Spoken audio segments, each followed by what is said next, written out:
it really is A to Z of launching a theater. So all of these people are represented, and of course, our schedule needs to reflect that. So there is a lot of variety in our schedule this year.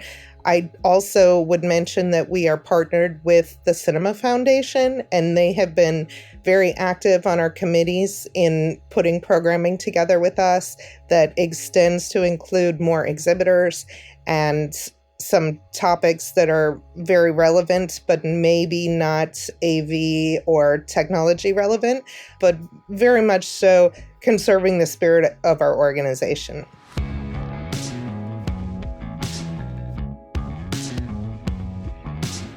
This is the Box Office Podcast. I'm Daniel Loria, the editorial director of Box Office Pro, the pulse of theatrical exhibition. Here this week with my colleagues and co-hosts, Rebecca Pahle and Chad Kennerk from Box Office Pro. And in this week's episode, Rebecca Pahle interviews Carrie Dietrich from the ICTA, the International Cinema Technology Association, which will be celebrating its annual summit in Los Angeles next week. A great event with all of the leading companies in the cinema technology space that happens every year in LA. We won't be there on an editorial side, but our VP of Sales, Patricia Martin, will be there and would be happy to meet with anyone ready to discuss everything happening this year, because we've got another packed year of activity here at Box Office Pro. So let's kick off with that. Rebecca, Chad, because we've been off for a couple of weeks, we pre-recorded the year-end episode and we pre-recorded the annual preview episode. So now we get to talk about everything we did during the holidays. Rebecca, did you make it back to North Carolina, or did you stick around frigid New York?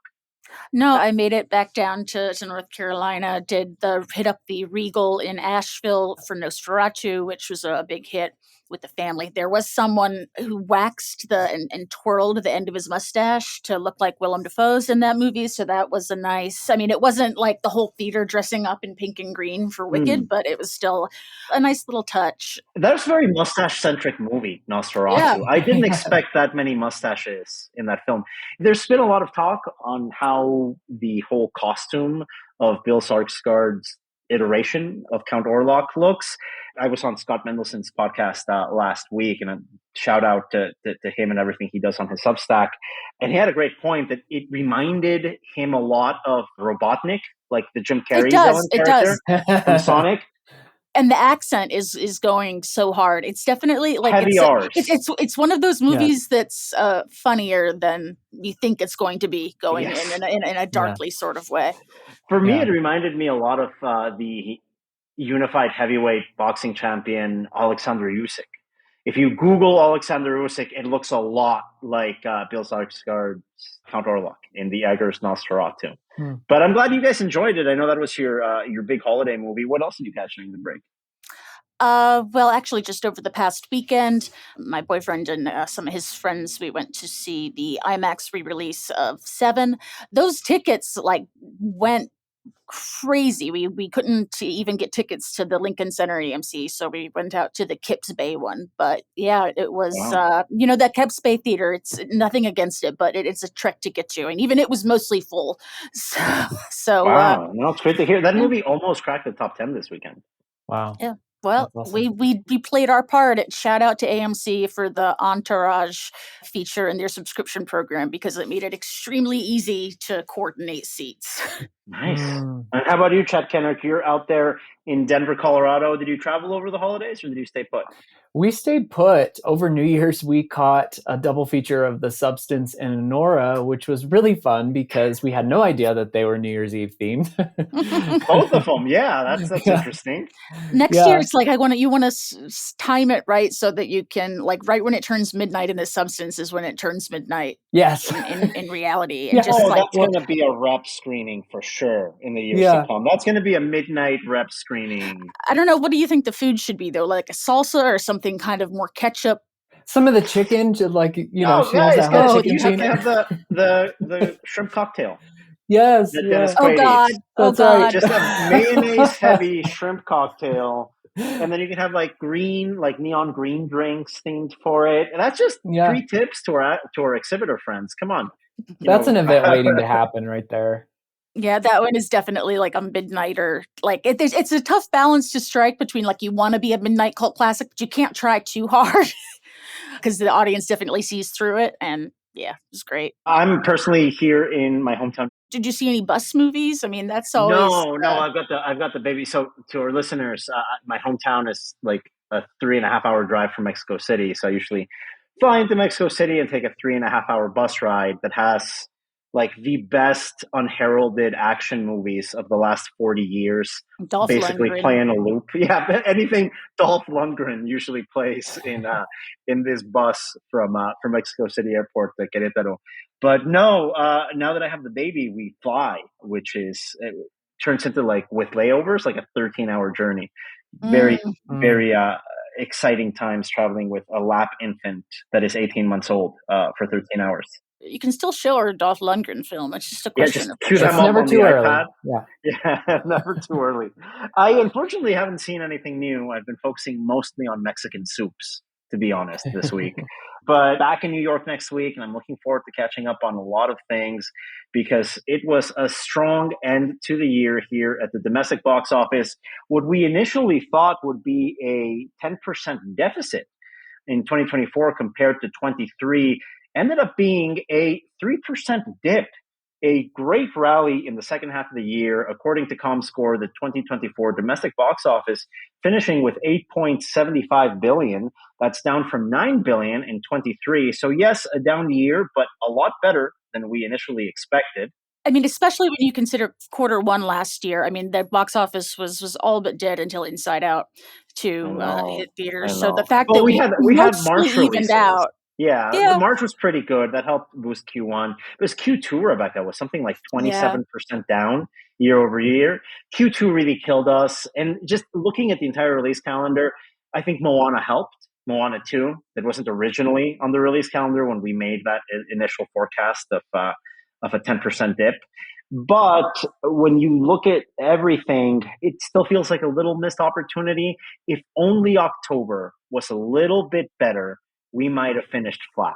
So if Joker 2 wasn't an abomination of a film, maybe we get closer to 8.9, right? Yeah. And then if Venom got to push a little bit more, I think we would have gotten a little bit closer. But again, nobody expected Moana to be there. We wouldn't have been anywhere near this without Moana 2. And last year was Taylor Swift. I mean, there's one surprise movie every year, and I feel like last year was exceptional in terms of that. Yeah, so it was, I think we came out all in all with a positive finish. As we explained in last week's 2025 preview episode, we're expecting 2025 to finish between 9.3 and 9.7 billion. Number of exhibitors in our forecasting panel that comes up with these numbers, they've given us the number of 10 billion as a ceiling, which would be great. That would depend on maybe an extra surprise or two than we're expecting here in 25 and things to work better than they have. But that is still out there as a potential, let's say, high watermark for this year. But ultimately, I think 9.5 billion is more or less where I think we might end up this year. So another improvement year, a new benchmark in the post-pandemic recovery. And we are starting the year with what is known as expansion season, as award contenders that couldn't find a screen in December start rolling out in this first month of the year. And we have to say that because the year ended with great performances from both the tentpoles that came out from the studios, Paramount's Sonic the Hedgehog 3 and Disney's Mufasa, along with the specialty titles that did receive a wide release, like the Focus Features title Nosferatu and Searchlight Pictures' Complete Unknown. Guys, all four of those movies overperforming at the box office. Mufasa with an asterisk, right? We had that very slow opening weekend that people basically wrote it off after that. But it's settled in. Mufasa's not going to be the $500 million movie we wanted it to be. It looks like a repeat of The Little Mermaid okay. in terms of its path. You know, it's not The Little Mermaid isn't something that opened super strong, and we saw that leg out. But yeah, like you said, Daniel, award season has started. The Golden Globes happened over the last weekend, which I guess I am out of it because I did not. Did anybody watch any of those? Interestingly enough, I'm visiting my parents, and my dad was really into the idea of watching the Golden Globes. It's not really something he's ever done, but he was really excited to doing it. And it was a great opportunity for him, who's not an avid moviegoer. He maybe goes to the movies 2-3 times a year. It was a discovery platform It was great that it was nationally televised, and he got to learn about all of these movies. He asked me about The Substance. He's been a big Demi Moore fan for many years. I told him, Dad, I love the movie. I don't think it's for you.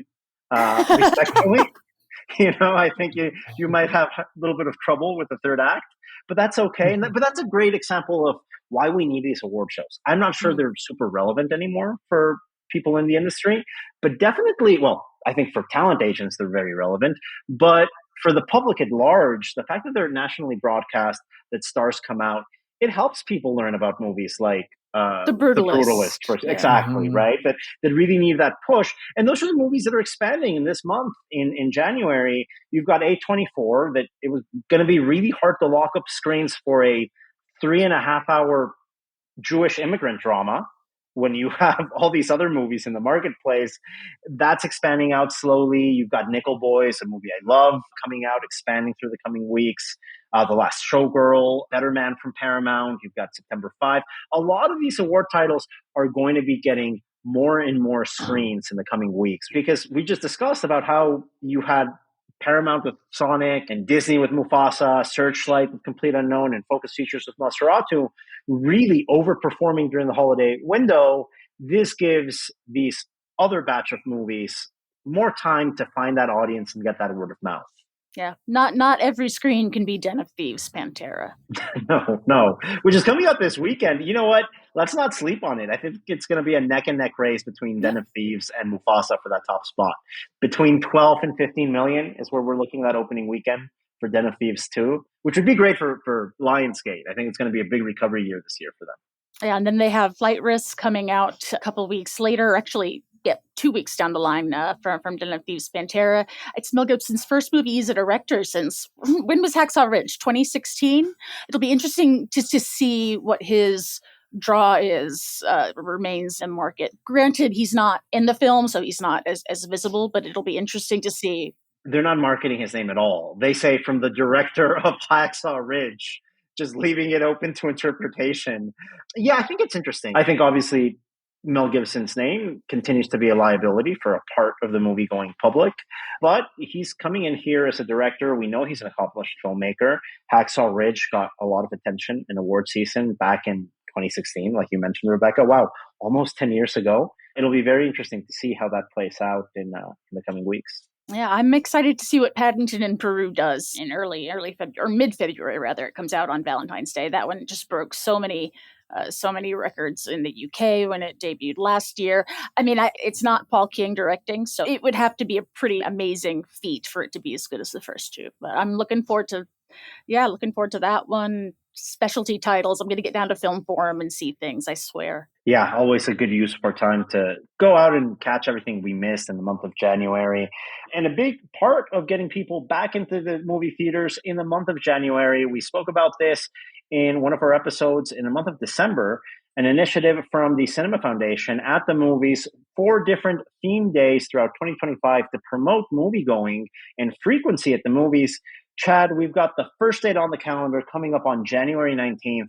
It's National Popcorn Day, and we've already heard from 2 major circuits coming up with special promotions for that day. Yeah, Regal is saluting the Colonel on January 19th, and they're offering Regal Crown Club members a free small popcorn with a ticket purchase. Also, any Regal Crown Club members who purchase a ticket to any showtime on National Popcorn Day will automatically be entered to win a year's worth of Regal's popcorn buckets. So that's exciting. Oh, wow. Get all of your collectibles in advance there if you win that sweepstakes. Speaking of popcorn tubs, I like the Cinemark promo they have going for National Popcorn Day. It's kind of interesting. I like it. Yeah, this is a fun initiative. Bring your own bucket day for National Popcorn Day. And so essentially you can bring in anything from one of the, film-specific collectibles that we've seen from Cinemark to something you have at home, your favorite snack tub, bring a McDonald's Halloween bucket. It has to be clean. There's a couple rules. They will fill it up for $5 on National Popcorn Day, but it has to not exceed 400 ounces. So I don't know if that's going to get me through The Brutalist. No, it like 4 hours with an intermission included, Rebecca. I think you're going to need multiple popcorn buckets for that one. But now let's move on to the introduction to our feature segment, because we've got the ICTA's Carrie Dietrich joining us in a conversation with Rebecca Pahle coming up shortly. Before we do that, Rebecca, the ICTA just named out its North America Cinema Awards, the NACA Awards. You got to help me out with this because I don't know exactly the background here. It's the NACA Awards. It is their fourth annual, presented in collaboration with our friends over at Celluloid Junkie. ICTA does a European one as well. That is always interesting to see. But we have B&B Theaters winning Best New Cinema Build. Their Red Oak, Texas location, obviously B&B is a chain that is really getting innovative with various amenities and things sort of outside the quote-unquote traditional scope of a movie theater. Best use of technology, Golden Ticket Cinemas in Greenville in my home state of North Carolina. Best traditional refurbishment, the Phoenix Theaters Great Northern in North Olmsted, Ohio. That's a little bit of a tongue twister. And then I think my favorite is a lover of classic buildings and older cinemas, the best classic refurbishment, our friends over at Cinema Lab, their Playhouse location in New Canaan, Connecticut. So a huge congratulations to all those theaters that won those awards. We'll be featuring them on our website in the coming weeks. And now going on to our feature segment with the ICTA's Carrie Dietrich talking about their annual convention coming up in LA next week. She's in conversation with Rebecca Pahle. That is coming up after this break.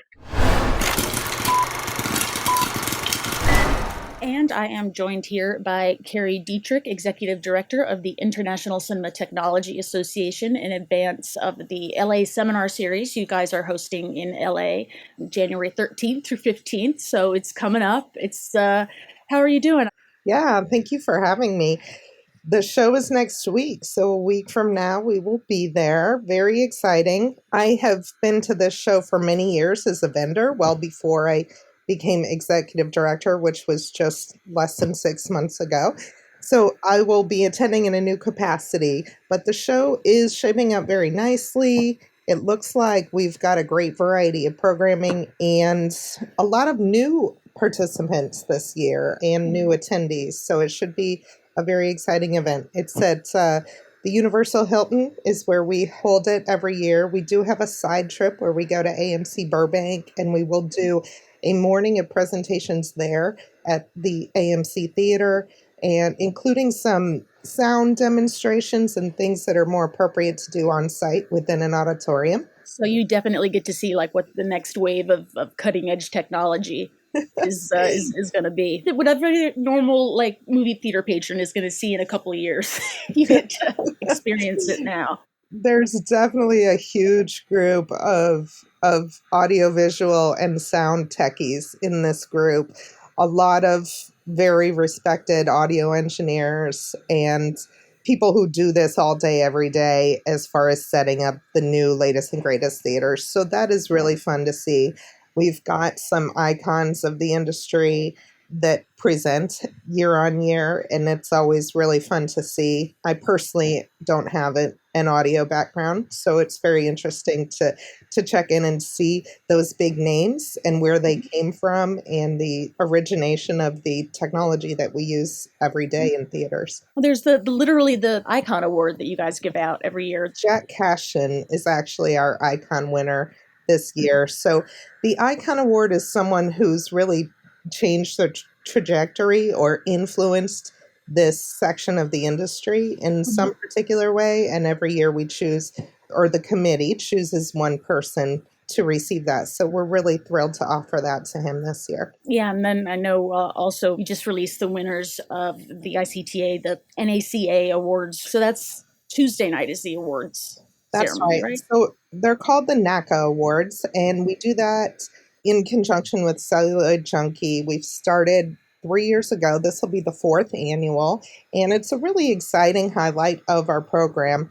NACA, if I didn't say, is North American Cinema Awards, and what we do is highlight the best of the best theaters of the submissions that come in. So we'll ask around October for people to submit their theaters that were either built, rebuilt, refurbished, They have to be finished by October. And so if you have theaters out there that aren't open yet, you're welcome to submit for next year. When I spoke to you like a few months back, something that priority of yours as executive director of the ICTA that was really interesting to me is you think cinema technology and you think like audio visual stuff. And that's definitely covered in the programming. There's like a panel on high dynamic range. There's a panel on the future of direct view LED.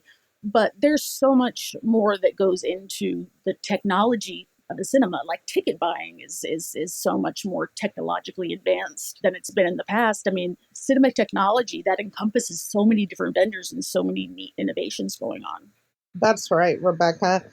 Of course, it's a personal passion of mine because I do have a background of being in technology, but it's not presentation related technology. And there is so much more that goes into a theater and the day on day running of a theater that isn't projection. Of course, it is the basis of our organization. And so we will always include that. And of course, the latest and greatest and the technologies that are going on in presenting the product and the film. But you're right. Let's talk about computer systems, digital signage, POS. Converting to cashless is like actual things that cinemas need to know about right now, and that all the people are there to make sure all the questions are answered about it. There's a lot of technologies that are involved that aren't particularly in the auditorium only. So we want to make sure, especially as our membership grows into more computer systems, into kiosks, into all of these things that run a theater in the lobby, in the ticketing, that are part of the experience, even content delivery, 4D seating, right? All of these technologies that are involved to make the theater what it is are also represented in our organization. We even have builders, architects, construction. So it really is A to Z of launching a theater. So all of these people are represented, and of course, our schedule needs to reflect that. So there is a lot of variety in our schedule this year. I also would mention that we are partnered with the Cinema Foundation, and they have been very active on our committees in putting programming together with us that extends to include more exhibitors and some topics that are very relevant, but maybe not AV or technology relevant, but very much so conserving the spirit of our organization. Yeah, sort of bridging that gap between the techies and the non-techies. I know it was a big part of the ICTA's mission with the previous board president, Frank Tees, having, obviously, if you've been to a trade show in the last while, you've probably seen the fundamentals of presentation technology, courses that you guys have. It seems like education under your current president of the board now, Mark Mayfield, is still a really big priority for you guys. One of our pillars is education for the industry. That's a purpose that we are very committed to. And Frank worked with Mark, who is now our current president / chairman of the board for ICTA. And they spent at least 18 months on the road with a course called The Fundamentals of Presentation Technology. That was a basic course created that anybody should be able to take. I personally took it several times in person and online. We've now launched with our partner Cinetrain for that to be available.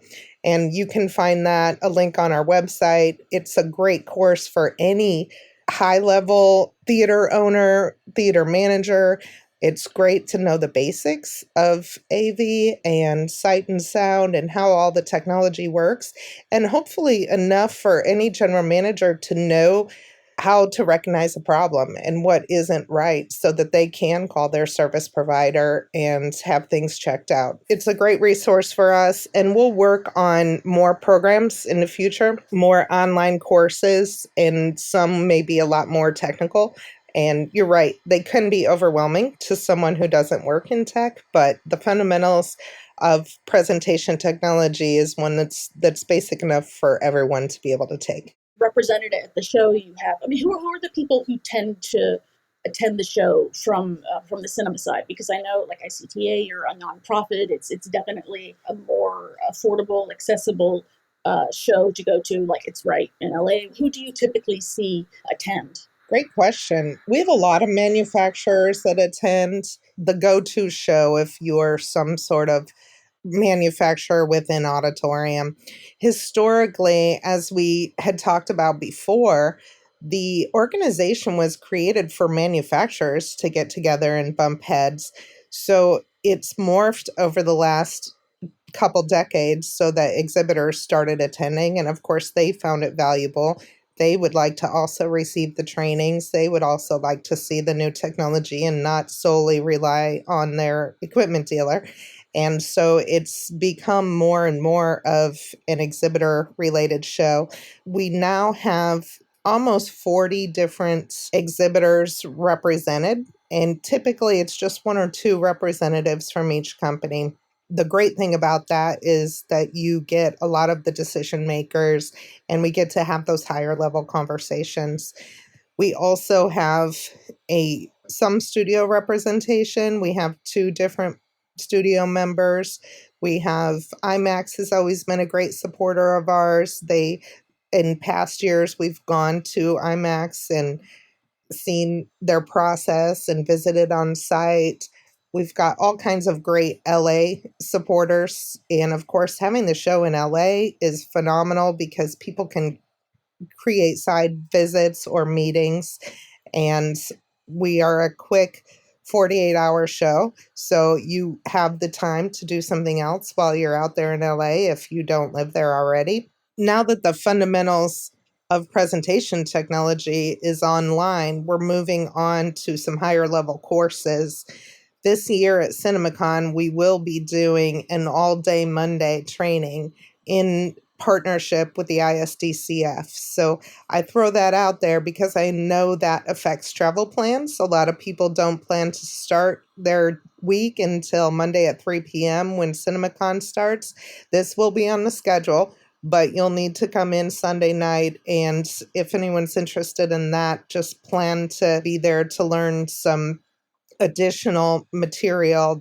Everything moving forward will be new material beyond presentations of beyond the fundamentals that we've been doing over the last year and a half.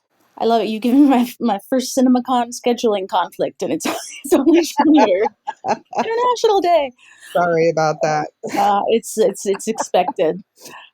So for people who, like we mentioned, it's next week, kicking off on Wednesday. Is it still available for registration, right? You don't have to be an ICTA member. You can just register for both days, for one day. It's definitely still an option if you want to attend this year. That's right, Rebecca. We're 1 week away from the show. We would prefer you to register if possible. You can do that at ICTA-web. And that's our website. If you want to just pop in for one day, that's great. You're more than welcome to do that. If you want to just come for the seminars and trainings, you're more than welcome to do that. You can register on site. Of course, we have to arrange meals, particularly our Tuesday night awards dinner, where we have limited seating. So please do let us know if you want to attend that. And yeah, anyone's welcome to come. You don't need to be an ICTA member. You do get a minimal discount on your registration if you are an ICTA member. And there is a small variance in pricing for on-site registration versus advance.